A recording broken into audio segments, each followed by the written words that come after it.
este contexto.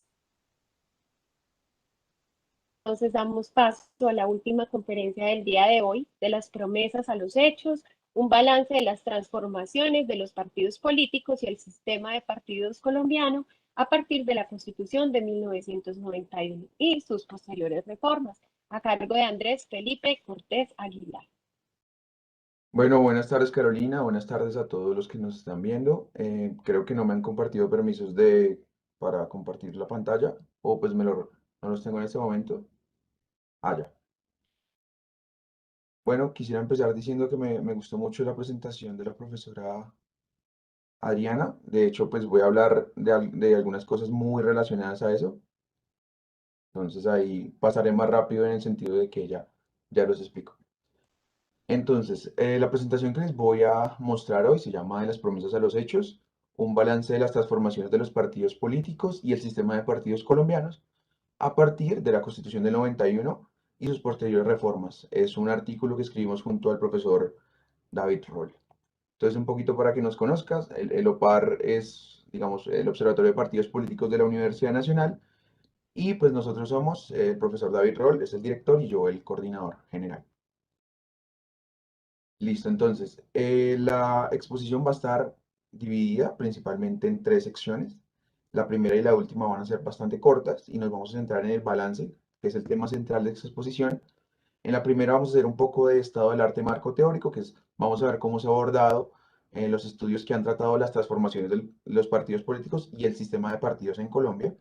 En una segunda parte vamos a ahondar en ese balance a mediano plazo de 30 años de las transformaciones de los partidos políticos y el sistema de partidos.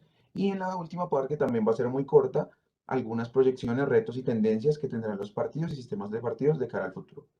Acá quiero destacar que, digamos, en nuestro observatorio hicimos un lanzamiento en 2019 en el cual hicimos como una fotografía de algunas líneas de investigación y en este ejercicio básicamente lo que hicimos fue coger esos indicadores y arrastrarlos hacia atrás, lo más cercano posible que pudimos a 1991 para ver e identificar esos cambios y esas transformaciones en los partidos políticos y en los sistemas de partidos. Empecemos con los abordajes. Entonces, según Escobar y Zapata, básicamente la literatura colombiana sobre partidos políticos se ha aproximado a estos desde cuatro perspectivas diferentes. Primero, la organización y caracterización de los partidos políticos. Está toda la literatura sobre la génesis de los partidos, cómo se fueron cambiando con el tiempo, digamos, durante todo el siglo XIX y XX. Después una literatura que se aproxima desde la variable clientelismo. Después otra que se aproxima desde los sistemas, pero hay más, digamos, literatura con respecto a los sistemas políticos y electorales, no mucha sobre el sistema de partidos propiamente.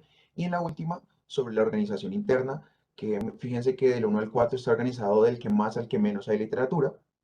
Lo menciona Escobar y Zapata. Y de acuerdo con el mismo autor, las aproximaciones que se han hecho han sido predominantemente político-institucionales y cualitativas. Entonces recordemos, hay pues, el debate clásico del estudio de los partidos políticos. Por un lado están los analistas político-institucionales y por otro los histórico-empíricos. Entonces, esta breve introducción lo hago para introducir el abordaje que le vamos a dar en este momento a este balance. En la parte teórica nos vamos a centrar en lo que menos hay, que es en la organización, los partidos políticos como una organización y el conjunto de partidos políticos como un sistema. Desde la parte analítica nos vamos a centrar en el ámbito histórico-empírico, no el político institucional, también porque es digamos, en el que menos aportes hay y porque, bueno, uno muchas veces cuando estudia estos temas, lo que se encuentra es como una historia de las reformas políticas cuando busca, digamos, los cambios que han tenido los partidos políticos. Entonces, la historia de los cambios de los partidos políticos no se agota en la historia de las reformas políticas, porque sería desconocer fenómenos como el activismo partidario, que hacen cambios dentro de los partidos políticos, sobre todo asociados con la militancia, el activismo militante. Por ejemplo, la democracia interna. O sea, la democracia interna es algo que en sucesivas reformas políticas no se ha podido establecer una legislación sobre democracia interna, pero los partidos políticos, cuando uno mira los datos, se han vuelto más democráticos. Entonces, ahí hay que reconocer que ese cambio en la norma va en doble vía. Entonces, por eso nos planteamos desde esa parte analítica y en la parte metodológica, básicamente nos centramos en la parte cuantitativa que nos permite medir esos cambios, nos permite hacer generalizaciones y otras ventajas que tiene la parte cuantitativa. Listo. Otra cosa que, bueno, antes de empezar con propiamente el balance, quisiera hacer dos aclaraciones. La primera es que, bueno, vamos a tratar seis temas muy importantes que tienen debates profundos, pero por la brevedad de esta exposición lo voy a tratar de una manera muy superficial, pero tienen debates políticos en definiciones, en mediciones muy importantes. Y lo segundo, que a pesar de que nuestra aproximación sea cuantitativa, nos vamos a centrar específicamente en las conclusiones, porque pues, si nos ponemos a explicar el tema de medición, pues no nos alcanza el tiempo. Entonces, para empezar, quisiera hablar de las promesas constituyentes. Entonces, no es lo mismo la letra que el espíritu de la ley. Entonces, ¿cómo queríamos que fueran los partidos políticos? ¿Cuál es ese deber ser de los partidos políticos y el sistema político colombiano que está en el espíritu de la ley, de la Constitución del 99 y sus posteriores reformas? Queremos que los partidos sean más democráticos, más programáticos, más institucionalizados, menos clientelistas, más transparentes y más inclusivos. Esto fue lo que en el observatorio lo transformamos como líneas de investigación. Entonces, cada una le otorgamos una línea de investigación y generamos indicadores que nos permitieran medir cómo han cambiado esas variables a lo largo del tiempo. Entonces, eso es lo que nos permite hacer el balance a mediano plazo. Entonces, tenemos estas seis líneas de investigación. Aquí también cabe aclarar que bueno, en la parte que queremos que sean más inclusivos, pues solo pues ponemos el grupo subrepresentado, que es el de las mujeres, pero pues hay más grupos subrepresentados políticamente, ¿no? Entonces también están las minorías, etcétera, pero pues solo tomamos en este momento las mujeres en paridad política. Empezamos con democracia interna, aquí voy a ir un poquito más rápido por el tema de tiempo, entonces definimos la democracia interna como el nivel de inclusión y exclusión de los distintos actores que conforman un partido en sus procesos de toma de decisiones. Básicamente vamos a ver la trilogía entre actores e instituciones y su relación. En Colombia hay un problema para medir la democracia interna, es que no están caracterizados los actores, cómo decimos quiénes son simpatizantes, quiénes son militantes, si no hay registros. Hay un problema de autorreferencialidad de las élites, es decir, no hay muchos cambios en las élites dentro de los partidos políticos. Y hay una prevalencia de instituciones informales que riñen con la legalidad, es decir, es difícil medir, digamos, instituciones, no sé, como el dedazo, como el pacto entre élites, que sucede dentro de los partidos políticos, pero que no está en sus estatutos. Entonces ahí básicamente lo medimos desde tres maneras: grado de consolidación institucional, participación de los miembros del partido y los mecanismos y procedimientos de participación. Básicamente estas son las conclusiones que extrajimos. Me voy a centrar específicamente en las conclusiones. La democracia interna de los partidos políticos ha tenido pequeños cambios positivos desde 1991, como ustedes saben, más relacionados al activismo partidario que al activismo legal. Sin embargo, ha tenido dificultades normativas, culturales y organizativas. En términos normativos, hay un doble problema. Por parte de la legislación externa, no se ha podido estandarizar la institucionalidad mínima para garantizar que los partidos sean democráticos. Entonces, ustedes ya saben que sucesivas reformas políticas se proponen artículos sobre democracia interna y esos son los primeros que se caen. Y por otra parte, la legislación interna de los partidos políticos tiene problemas de efectividad. Las reglas informales predominan sobre las formales. En términos organizativos, podemos decir que es muy difícil llevar a cabo procesos democráticos a pesar de que las reglas formales e informales hayan encontrado cierta estabilidad. ¿Esto qué quiere decir? Que como no tenemos una buena caracterización de los actores ni su contabilización adecuadas, no podemos establecer un proceso democrático interno.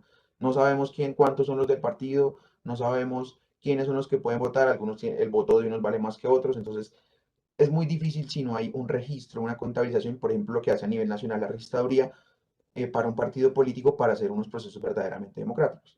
Y en términos culturales, esto me parece muy importante. No hay un entendimiento común de lo que es la democracia interna. Normalmente se le reduce a los mecanismos de selección de candidatos. Pero como ustedes vieron la definición, es todo el proceso de toma de decisiones. No solamente cómo decido quiénes van a ser los candidatos, sino es todo un proceso decisional que va, no sé, de formación de la voluntad política, selección de dirigentes, toma de decisiones cotidianas también. Entonces, se reduce solamente al mecanismo de selección de candidatos. Vamos rápidamente con ideología. Ideología la definimos como la identidad colectiva que cohesiona la organización partidista, o también es una etiqueta que reúne a los miembros del partido político sobre unos valores, con respecto a unos valores, creencias, etcétera. Normalmente la ubicamos entre ejes izquierda y derecha. Lo medimos, pues, la autoidentificación, yo digo cuál es mi ideología, identificación externa, yo digo cuál es la ideología de los otros, o la identificación programática es con respecto a mis valores, creencias, pues voy llenando una encuesta y al final me dice en qué parte del espectro ideológico estoy. Este es el mapa ideológico que tenemos para 2019. Tal vez la profesora Adriana miró un poquito más dinámico este mapa. Ustedes vieron que desde 1991 hasta la reforma del 2003 tuvimos algo que Eduardo Pizarro lo denominó atomización partidista, una fuerza que proliferó los partidos y los despegó de una manera como centrífuga. Después de la reforma del 2003, el umbral bajó el número efectivo de partidos y hubo una fuerza centrípeta y a partir de ahí ha habido una refuerza centrífuga que ha desplazado a los partidos hacia todo el espectro ideológico, ¿sí? Pero un número de partidos más pequeño. Entonces, ¿cuál es la conclusión que tenemos aquí? Hay partidos que tienen, o sea, hay partidos para todo el espectro ideológico. Hay una buena oferta ideológica.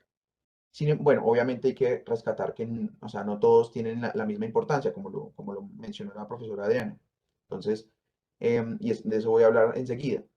Sin embargo, a pesar de que haya una buena oferta, los partidos siguen teniendo problemas de enraizamiento, que se refiere a la relación entre ellos y la sociedad, siguen teniendo problemas a pesar de que haya una buena oferta ideológica. ¿Qué es lo que quiero decir con que ya les dije que ya decía? La distribución ideológica del sistema de partidos no corresponde a la distribución ideológica de los colombianos. Entonces, y eso tiene que ver con el peso relativo que tiene cada partido en la toma de decisiones y en su representación en el Congreso. Bueno, desde diferentes autores eso puede tener diferentes interpretaciones. Por ejemplo, pues algunos autores dicen, no, esos son los gajes de la democracia representativa. Otros pueden decir, estos son indicios de una crisis de representación. Pero bueno, pues ahí están los datos. Seguimos con otra variable, otra línea de investigación, que es la institucionalización, perdón, la tercera de 6. La institucionalización es el proceso por el cual un sistema de partidos, organización partidista, adquiere valor y estabilidad de los procedimientos y por otra parte se afinca y se va a conocer de manera efectiva. Lo medimos de dos maneras, la institucionalización de un partido político del profesor Duque, que nos acompaña hoy, y la institucionalización del sistema de partidos de Mark Paint. Rápidamente, como les dije, no me voy a centrar en los datos. Lo que tenemos que saber de aquí es que haciendo un balance con un corte sobre los dos periodos, el sistema de partidos se ha institucionalizado, pero muy poco, pero muy poco. En ese sentido, bueno, aquí están otros indicadores que son importantes para medir la institucionalización. Es importante destacar que hay que seguir mirando esa variable, porque todavía no estamos altamente institucionalizados. Hay otra conclusión, es que hay una relación entre la edad cronológica de los partidos y la institucionalización, es decir, los partidos más viejos son los más institucionalizados. Y por último, en términos de institucionalización, presentamos mejorías en casi todas las variables y presentamos una estabilización en la volatilidad electoral agregada. Una estabilización, yo creo que eso se va a romper en las próximas elecciones, es lo más probable. No obstante, valdría la pena seguir haciendo seguimiento a otras variables como la polarización que ha venido ascendiendo elección tras elección. Nuestra 4 de 6 variables es la variable de élites parlamentarias que acabaron de desarrollar con mucho más profundidad en la anterior exposición. Básicamente, las élites parlamentarias son los miembros del partido político que pertenecen al Parlamento, lo que se le llama la cara legislativa de un partido político. El ejercicio es caracterizarlas, mirar su confianza en las instituciones, mirar las características que destacan en las actividades parlamentarias y mirar su trayectoria política. Rápidamente nos vamos a las conclusiones. Descubrimos que la trayectoria política, en términos de trayectoria política, podíamos, digamos, caracterizando a las élites, podíamos dar como un proxy de la calidad democrática de un país.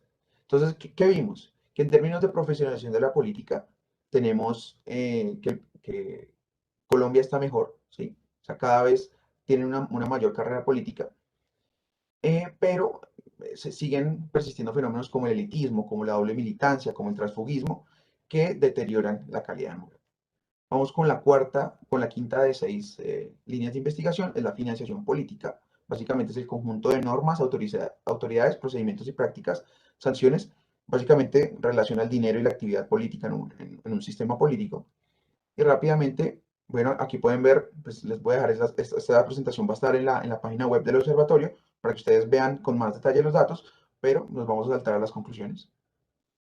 Estos son los ingresos y los egresos por los partidos, en qué gastan y en qué no, de qué rubros reciben y en qué rubros gastan los partidos políticos, cómo se maneja el fondo de financiación política y cuáles son los resultados. La fuente principal de financiación de todos los partidos sigue siendo la estatal. Eso tiene implicaciones en el tipo de partido eh, que tenemos y el tipo de sistema de partidos. En términos de gastos, no existe un rubro principal de gastos, a pesar de que uno crea que los partidos más gastan mucho en funcionamiento.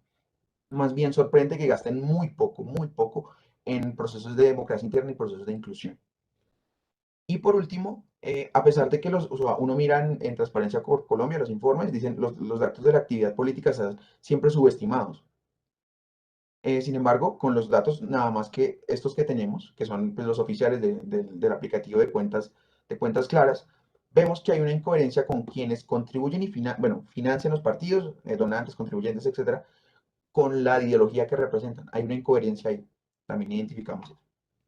Y eso no ha cambiado con el tiempo. Por último, la última línea de investigación, la paridad política, básicamente la definimos como acceso igualitario a los cargos de toma de decisiones. Obviamente hay más definiciones de paridad política que tienen que ver con representación sustantiva, etcétera.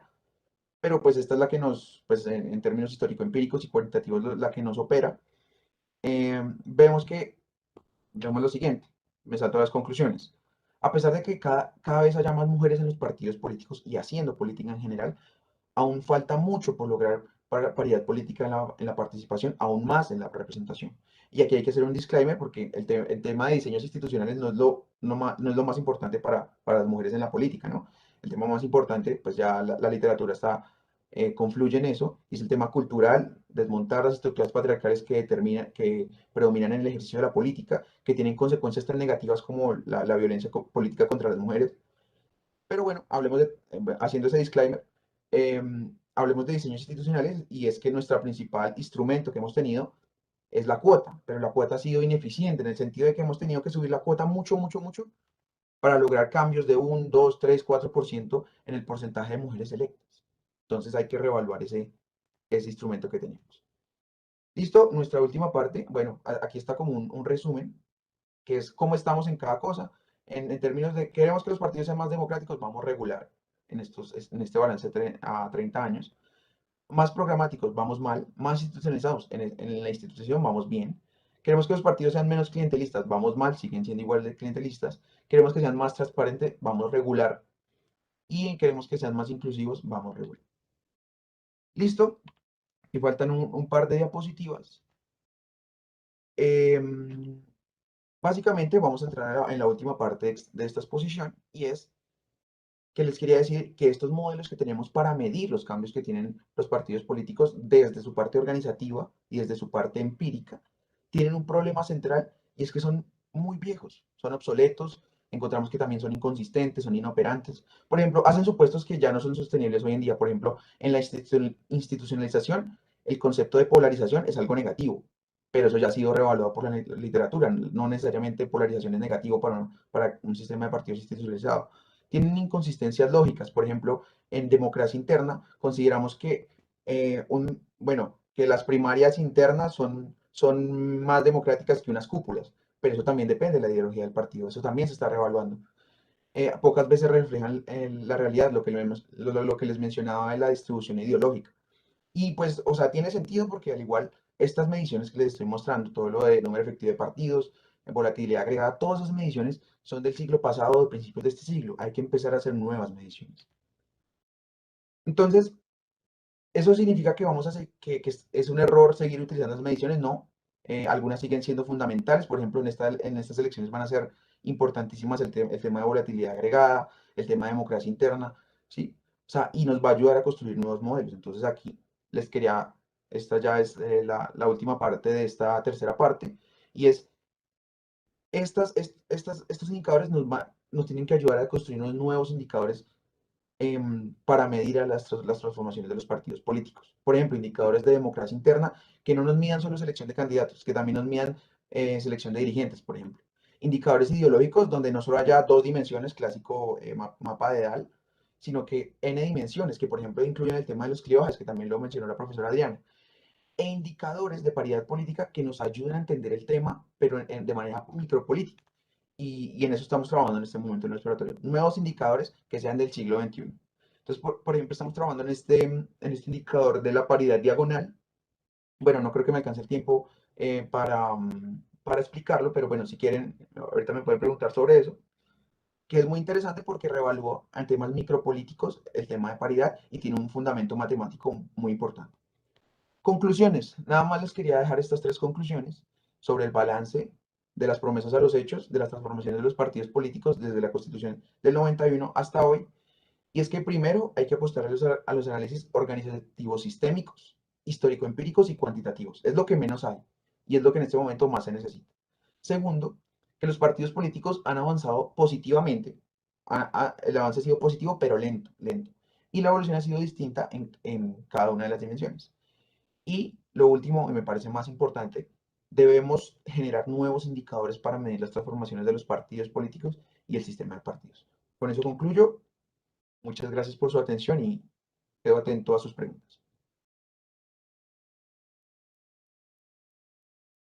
Muchas gracias, Andrés Felipe, por tu presentación, por todas las preguntas y trabajo que nos dejas a la academia por hacer, muy especialmente en ese tema pues de los indicadores, del análisis de los actores, partidos políticos.